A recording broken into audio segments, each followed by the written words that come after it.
Thanks for tuning in to the Urban Scope podcast. I'm back with another edition of my podcast, the Rewind edition. And today I will be rewinding Gorilla Zoe's Don't Feed the Animals.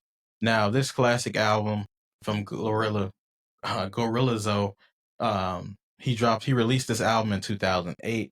Now, this album brings back memories of my college years from Tennessee State University. Some of the fraternities were using some of the songs from this album during the probates. People was playing this music around the campus. This music was playing in my dorm room. This music was playing throughout dorms.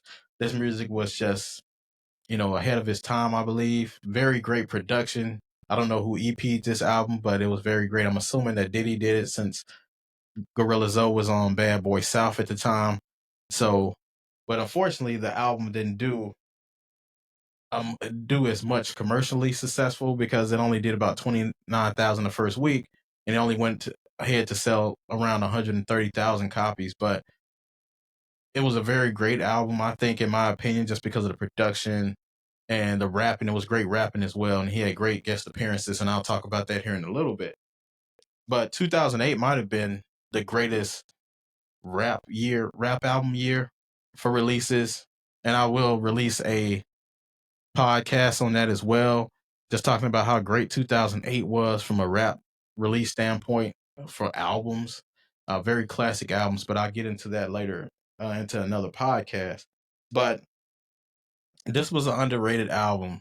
I'm not sure why. Maybe because he was a newer artist. Maybe because he has a more aggressive rap style. But he can rap if you listen to what he's saying and what the production maxed in with, Zaytoven and Drummer Boy did a phenomenal job on production. And then rapping, like I said, Gorilla Zoe did a good job. He had Gucci Mane on this album. He had um, OJ the Juice Man. He even had Roxy Reynolds, which I didn't even know rapped. She was doing other stuff. If you know, you know. But she had a great verse on one of his songs as well. But I'll get into the album. Uh, but this album, another thing, shows you that it's not really about views sometimes or sales. Sometimes it's just about having great talent. People might not always hear the talent or be able to see the talent, but down the road, this album will stand the test of time, and people will go back to it and say this was a gem that hip hop missed over for some reason. Maybe because so many great albums came out that year that he kind of got overlooked on it, which the only excuse I can think of. But nevertheless, this was a great album. I'm appreciating this album for what it is right now, and I always have appreciated it as well.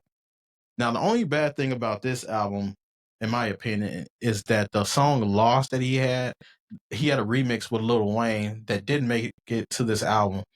And back in 2008, Lil Wayne was on fire. He dropped the Carter 3 back then, which was, most people say it was his best album and maybe one of the best albums of hip hop of all time. It's definitely in that top 10 range. But that song not being on the album is the only gripe I have about the album at all, because this album is definitely his greatest album, but it was one of the greats in 2008. But my favorite song on this album is Hell of a Life. Like I talked about earlier, this song was played during a probate.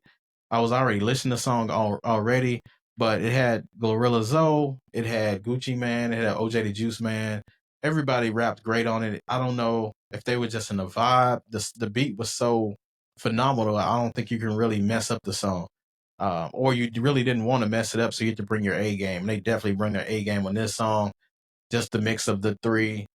Didn't really care about the mix, but when I heard it made perfect sense. The people that were on the album, so whoever executive produced this album definitely knew what they were doing as far as collaborations go. Um, the song "Shit on Them," which was kind of, if you think about it, was disgusting. I doo doo, I boo boo, I poo poo, I shit on them. Very good song, very funny, and it was very creative the way they were able to fit that song in the scheme of things. One of my favorite songs on the album, definitely. So Sick, which is a supreme high quality braggadocio song of talking about his displeasures for things that wasn't fashion and what a woman should be wearing and things like that. It was one of the better braggadocio songs, especially from him. His personality didn't seem like he cared about stuff like that. I'm not sure if he was just rapping to make a single or just rapping for an audience, but whatever he accomplished, achieves, he definitely did it on this song. Roxy Reynolds, like I talked about, had an appearance on this song. Talk Back song, which I didn't know she rapped either, but she had a good verse and she fed good on the song for what the song was talking about.